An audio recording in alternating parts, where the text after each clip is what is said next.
Dans cette séquence, on va voir la notion de communication hormonale, surtout la glycémie, c'est-à-dire la régulation du taux du glucose dans le sang. D'abord, je vais faire une introduction générale. Comme vous le savez, cette unité, elle s'étend sur plusieurs unités, que ce soit au niveau collégial ou bien au niveau qualifiant. On va commencer par la cellule en tant qu'unité fonctionnelle et structurale de l'organisme ou bien de la vie, c'est-à-dire l'unité de la vie. Donc, comme vous le savez, la cellule, l'ensemble des cellules constitue ce qu'on appelle un tissu, et le tissu constitue, l'ensemble des tissus constitue un organe, et l'ensemble des organes constitue un appareil ou bien un système. Donc, exemple, le système nerveux, le système hormonal, l'appareil digestif, l'appareil circulatoire, etc. Donc, nous avons un ensemble d'appareils ou bien de systèmes, et ces systèmes ils sont constitués d'un ensemble d'organes. Donc, pour assurer son intégrité et l'homéostasie, c'est-à-dire la stabilité du milieu interne, donc il faut que ces différents organes se communiquent entre eux. Donc, et pour se communiquer, nous avons, comme vous le savez, deux types de communication au niveau de l'organisme. Nous avons la communication nerveuse, que vous avez vu déjà en troisième année de collège, et nous avons la communication hormonale, que vous avez vu en deuxième année de collège dans la reproduction chez l'homme. Donc, j'avais dit que pour assurer l'intégrité de l'organisme, c'est-à-dire tamamiyat al-jism, et aussi l'homéostasie, c'est-à-dire la stabilité du milieu interne, donc il faut que ces deux systèmes interagissent entre eux et communiquent entre eux. Et cette communication est assurée par la communication hormonale et aussi par la communication nerveuse. Je récapitule, donc le corps il est constitué d'un ensemble d'organes. Chaque organe est spécialisé dans une fonction précise pour maintenir son équilibre et contrôler les différentes fonctions. Le corps doit disposer de systèmes de communication et de relation entre les différents organes. Donc, le corps dispose de deux systèmes de communication, la communication hormonale et la communication nerveuse. Dans certaines fonctions, on a intégré les deux types de communication et on parle alors de la communication neuro-hormonale et ce sera le sujet de la quatrième et la dernière unité que vous avez dans le programme de première année de baccalauréat sciences expérimentales. Donc la question, quels sont donc les mécanismes et les différents types de communication?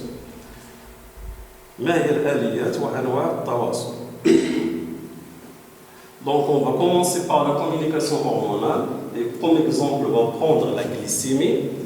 Donc dans le cadre de la communication hormonale, nous allons étudier comme exemple la glycémie. Pour la cellule, le glucose représente la principale source d'énergie et l'approvisionnement de l'organisme en glucose se fait grâce à l'absorption intestinale, c'est-à-dire au niveau des villosités intestinales. Et l'organisme a la capacité d'établir, bien sûr, un équilibre énergétique entre les aliments ingérés, c'est-à-dire qu'on mange, et les dépenses énergétiques, car l'énergie est nécessaire pour le fonctionnement de l'organisme. Donc, ceci nécessite l'intervention de mécanismes et d'organes régulateurs. Donc, la question qui se pose maintenant, quels sont donc les organes qui interviennent dans la régulation de taux de glucose dans le sang? Donc, on va commencer d'abord par définir la glycémie. Donc, la glycémie, c'est le taux ou bien la concentration de glucose dans le sang.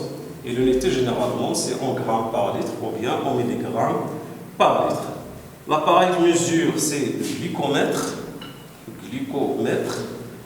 Donc, il permet, mètre veut dire qiyas ou l'arabia, gluco veut dire glucide ou bien glucose. Et donc, il permet de mesurer le taux, bien la concentration du glucose dans le sang. Donc, il est constitué d'un appareil mené d'un écran qui permet d'afficher bien sûr la valeur, mais avant, il faut d'abord faire un prélèvement de sang.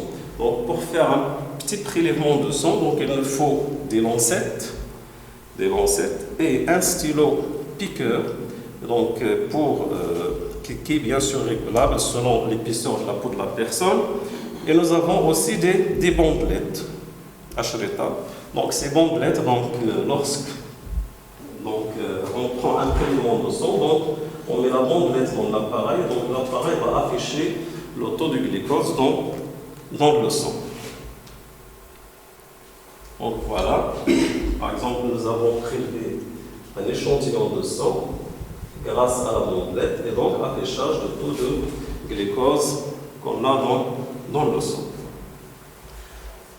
Pour mettre aussi en évidence la présence du glucose dans les organes, par exemple dans le foie ou bien dans le sang, on peut se servir de l'expérience que vous avez déjà vue en 3e année de collège, c'est-à-dire l'utilisation de ce qu'on appelle la liqueur de Fehling. Donc la liqueur de Fehling,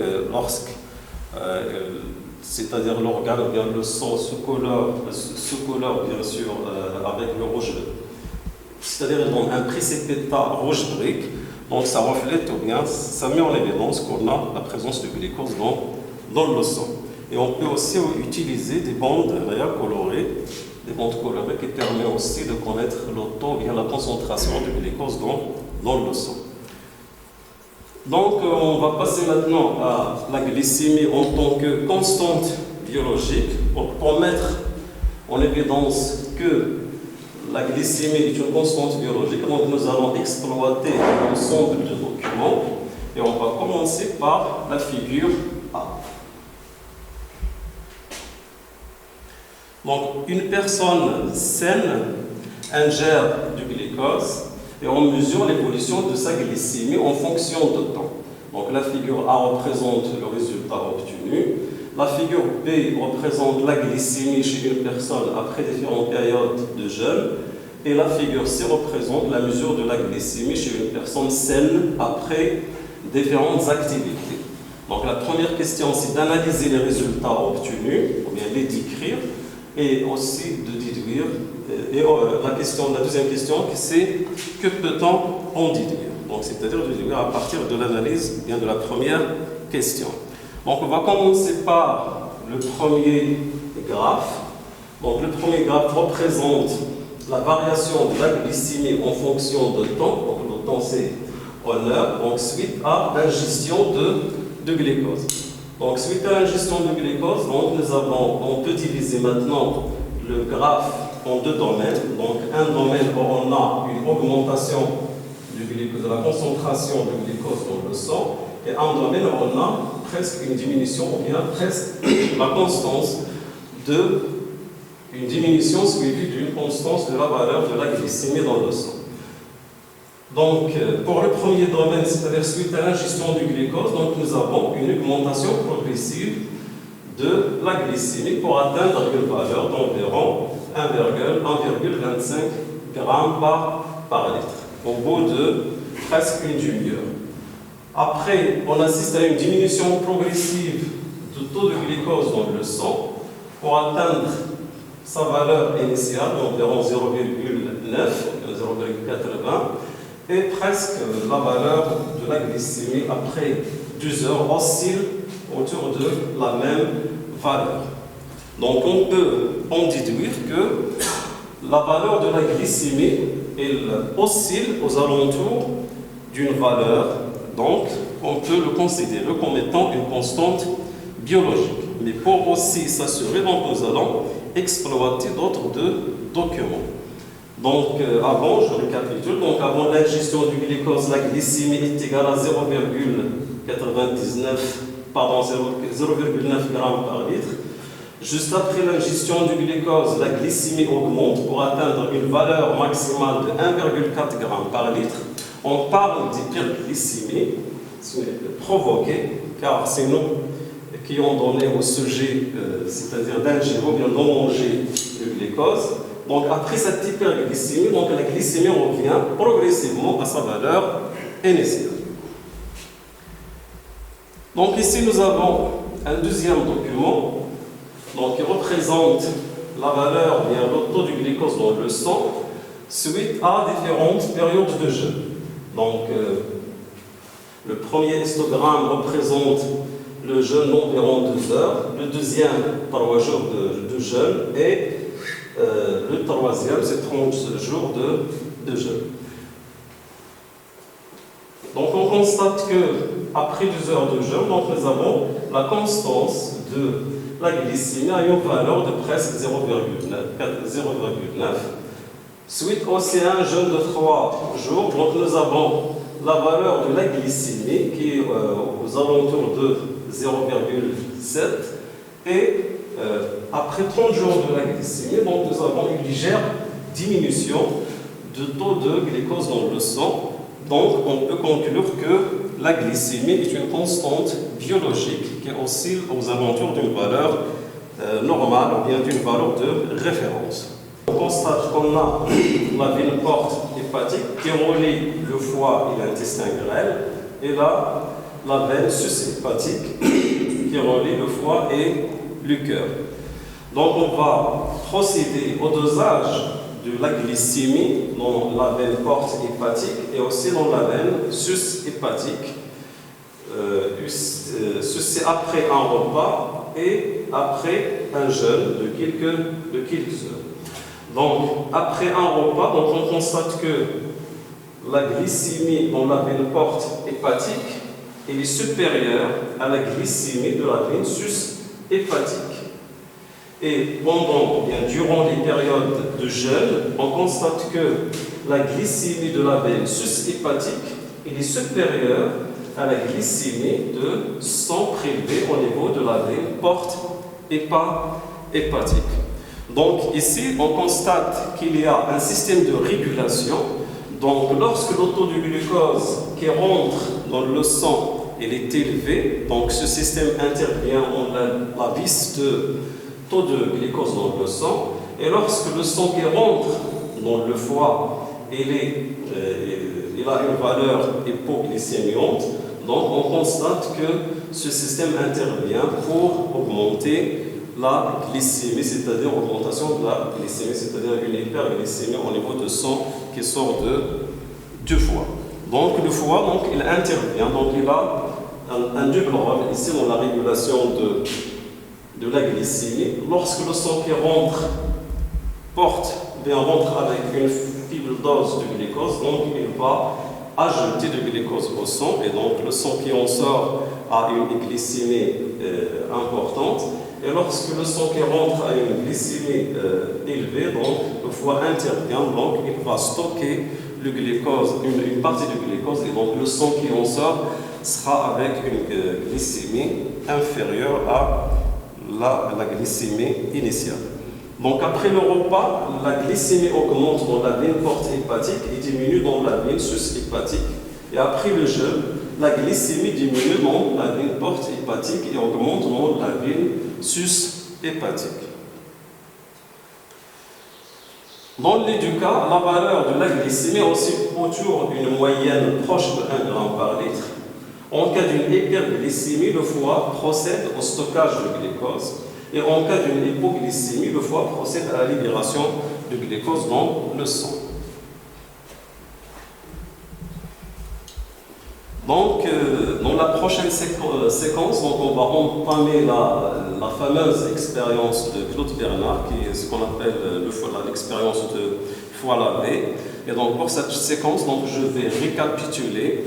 Comme je viens de dire, donc on a commencé par la définition de la glycémie. Donc la glycémie est le taux de glucose dans le sang, c'est-à-dire la concentration de glucose dans le sang, et ça va, si on c'est en grammes par litre, ou bien en milligrammes par litre.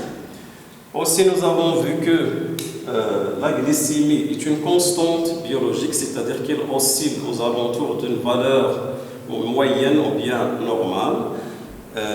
Quel que soit l'état de sujet, que ce soit en état de jeûne ou bien après un repas, donc toujours, nous avons des mécanismes régulateurs qui permettent de ramener toujours la valeur de la glycémie à une valeur constante, ou bien une valeur normale qui oscille bien sûr aux alentours de 1 g par litre. Il peut être légèrement inférieur à 1 ou bien légèrement supérieur à 1 g par litre. Donc, parmi les organes qui interviennent dans la régulation de la glycémie, donc nous avons le foie. Donc, suite bien sûr à l'ablation et à l'expérience de l'ablation du foie, donc nous avons constaté qu'on a une diminution de taux de glucose dans le sang, ce qui ramène à la mort bien de l'animal pris dans cette expérience. Et donc, le foie a un rôle primordial dans la régulation de la glycémie. Donc, comme vous le savez, lorsque le sang rentre dans le foie avec une glycémie importante, c'est-à-dire hyperglycémie, donc le foie, elle essaie de baisser cette glycémie, donc le sang qui en sort, sort avec une valeur de la glycémie qui est inférieure à la valeur initiale. Et lorsque le sang qui rentre dans le foie, il rentre avec une valeur importante, c'est-à-dire avec une valeur minime, c'est-à-dire en cas de gel, donc le sang qui en sort du foie, on constate qu'on a une élévation de la glycémie, c'est-à-dire qu'on a ajout de glucose par le foie au sang. Et donc, le foie joue un rôle primordial dans la régulation de taux de la glycémie. Donc, de la prochaine séance, Inch'Allah, nous allons pouvoir continuer à mettre en évidence le rôle du foie dans la régulation de la glycémie, c'est-à-dire comment le foie intervient dans l'ajout ou bien dans la baisse de la glycémie. Et donc, nous allons entamer prochainement, Inch'Allah, l'expérience de Claude Bernard qui s'appelle l'expérience du foie lavé.